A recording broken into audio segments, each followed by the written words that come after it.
Hello! In this video today I'm going to show you how I make chocolate drinks, traditional Mexica chocolate drinks, from the chocolate tablets, from the cacao tablets that I made in a previous video that I'll link somewhere, should pop up, but the link will be in the description box as well. So I'll show you how I make that drink for my own consumption and occasionally for the consumption of others. And this is one of a wide variety of drinks made from cacao or the cocoa bean that the Mexica, the Maya, the Mesoamericans would have made. In fact, that's slightly disingenuous. It's not entirely the truth, because while they did make a huge variety of chocolate drinks, and while all of the ingredients bar one, which I will mention, are traditional Mesoamerican ingredients that I'm using, this particular recipe is my own recipe. So it's made from traditional Mesoamerican ingredients, and I've used mostly traditional processes, with the exception, of course, of using a mechanical grinder to grind some of the beans. I grind the rest by hand, as you'll have seen in the other video. It's made from traditional ingredients using traditional processes, but this specific drink is not based on any one traditional recipe. The manner in which the ingredients are prepared and the ingredients are all traditional, but the actual specific recipe, the blend of spices, is not traditional, in the sense that it's not taken from a traditional record, but all of the ingredients are traditional and the recipe is traditional. In my book, The Secret Life of Chocolate, which the website I'll put as a link on the screen, and it'll be, the website for the book will be linked below. There's a recipe section, chapter 8, the formulary, in which I recount and describe many different traditional drinks formulas, including those which were post-colonial, like after Mexico was taken over by the Spanish, and sort of represent a hybrid between the European influence and the native Mesoamerican influence. And so I've reconstructed several ancient recipes, and some of those are more authentic than others. All of them I've tried to use traditional processes and ingredients. Some of them we've been able to copy from traditional sources. Others are true reconstructions. In other words, they're my best guess, given traditional processes, contemporary uses that have been handed down from the past, and traditional ingredients and what we know about them. They're my best guess at what they might have done. But anyway, this is how I make my usual chocolate drink, using traditional ingredients and traditional processes, which somewhat approximates one of the chocolate drinks that the Mexica and the Aztecs would have drunk, with one exception, which I'll tell you about. I've got my weighing scales out here. Got a little jug for mixing my chocolate drink in. This is a Oaxacan clayware, which you can buy if you go to Oaxaca in Mexico. It's beautiful, I love it. It's just like plain clay on the inside and then green glazed on the outside. Popular with tourists such as myself. And then this is a molinillo, or Mexican chocolate whisk. This is the kind, again, that's sold to tourists. Now, normally they have little rings around the... I'll show you a large one, hang on.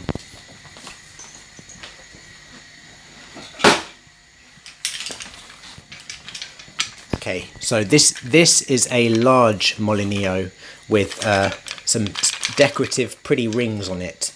But although this little one did have rings on it, I snipped the rings off, and that's because the rings, although beautiful and showing the skill of the artisan, actually reduce the foam. This is for whisking the chocolate, as you'll see in a moment.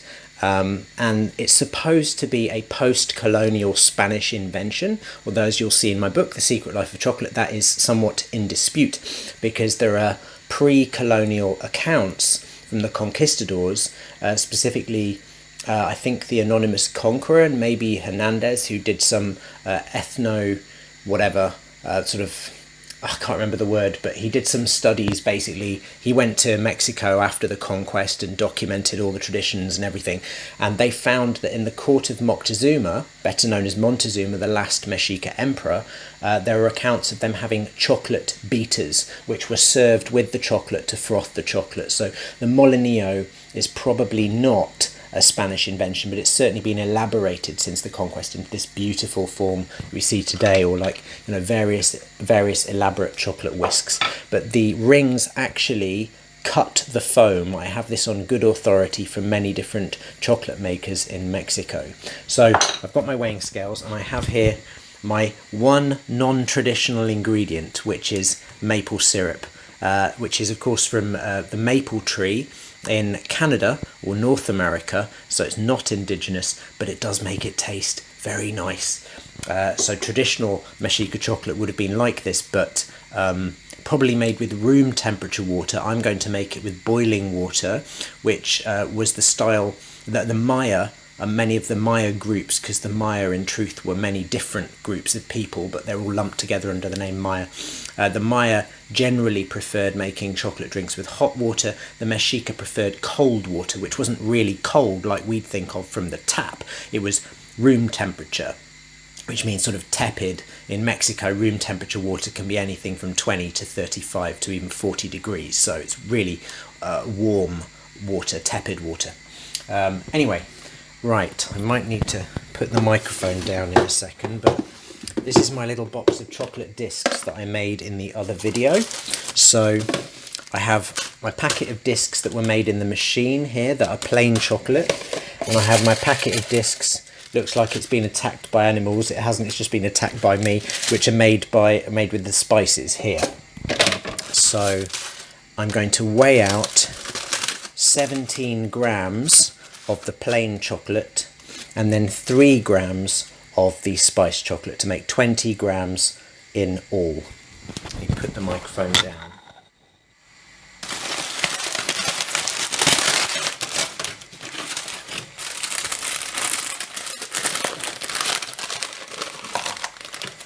That's 12,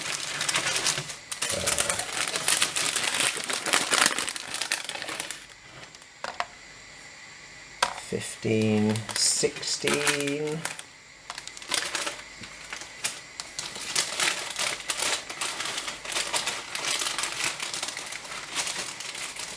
see if I can get 17, just over 18, oh no, still 17, that's good. Right, so that's my plain chocolate, and then I'm going to add my spiced chocolate. And the reason I do this, as I explained in the video where I was grinding the chocolate, is mainly expedience, just, sorry about the light, just practicality, so that I can make my spices on the metate, which is easier to clean, but also there's a second advantage. It means that I could make different spice blends and then just flavour the chocolate using whatever spice blend I fancy. So I'm just using my standard spice blend, which I'll do another video on on this spice blend that I use, which, as I say, is just a mixture of various different traditional Mexica chocolate spices. Okay, so then I'm going to break this up into my little mug.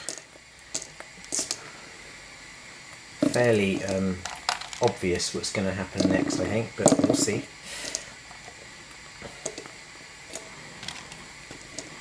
Okie doke, that can go off.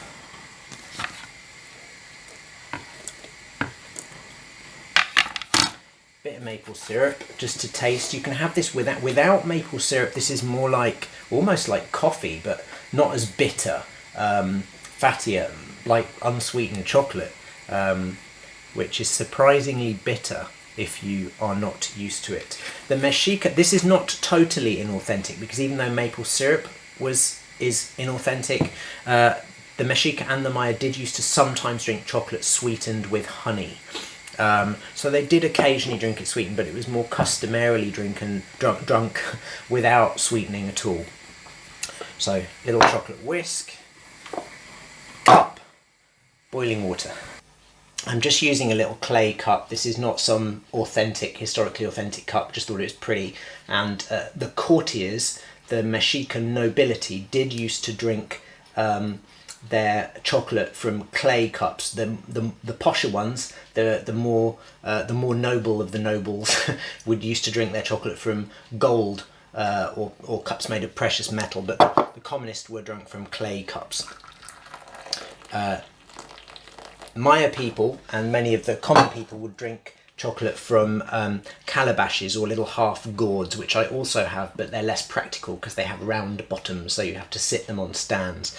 So I like this little clay cup thing for when I'm drinking it on my own. If I'm doing a little chocolate party and serving it to people, I'll often do the little half gourd cups. They're kind of like the size of a coconut shell or something, but smoother and less hairy. Right, okay, so now just have to whisk it up, and this takes a little bit of time and a little bit of skill, actually.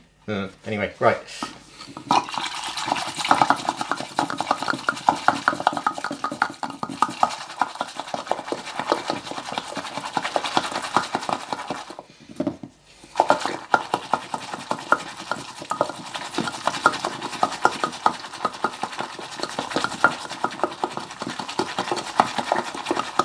So all I'm doing here is just whisking air into it to generate a froth to aerate the drink. And this was very important because the froth was the most prized aspect of chocolate traditionally.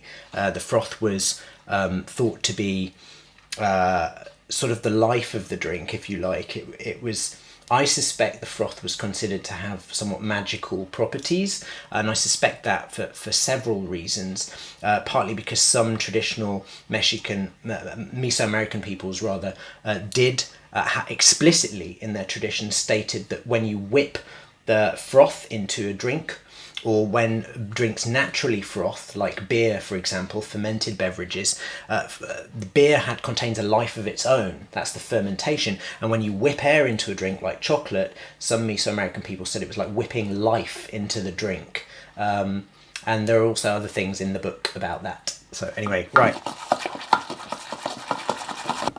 Okay, that'll do.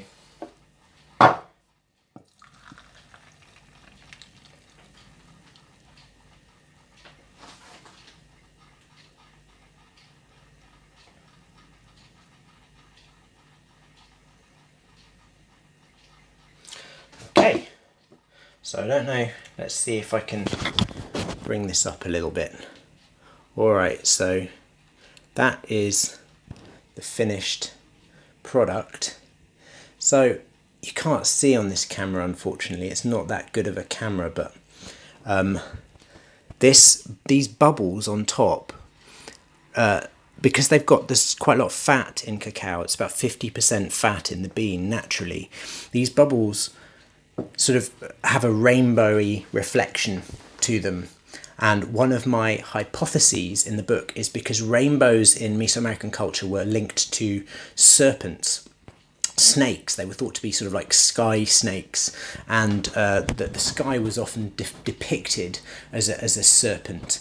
Snakes were very sacred symbols in Mesoamerica as a whole because they were thought to represent transformation,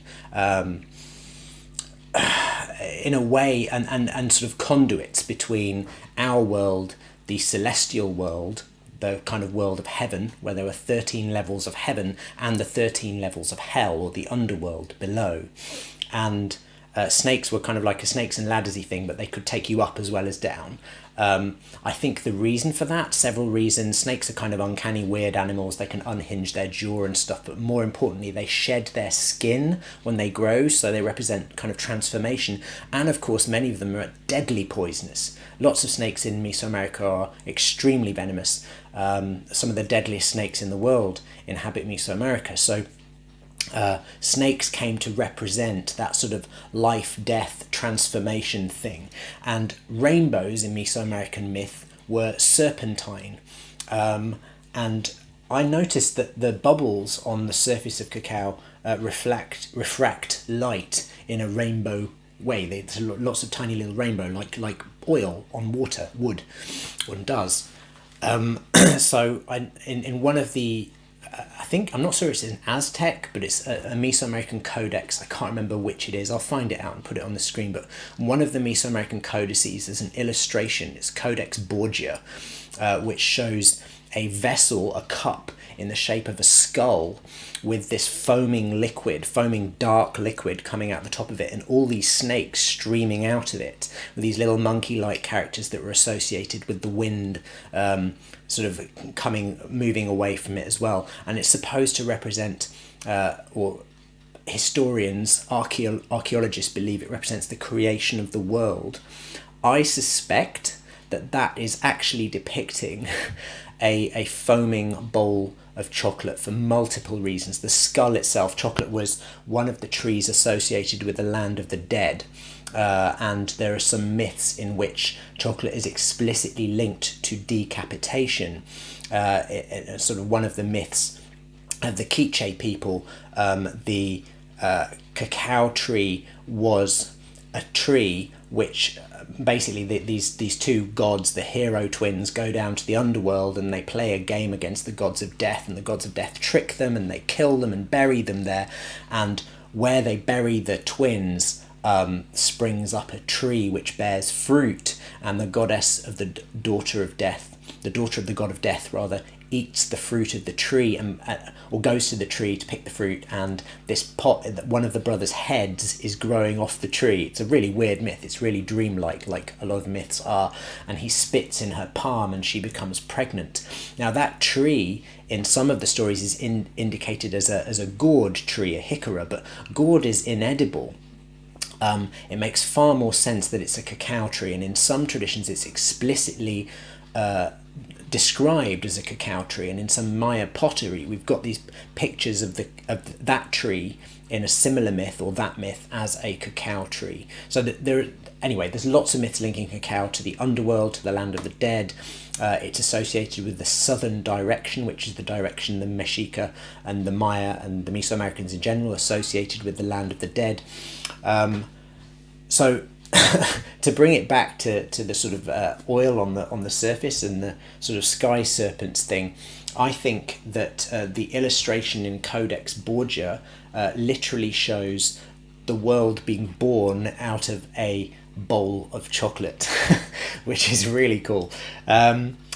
Anyway, I'm going to drink this now, so cheers and thanks for watching. It's very good.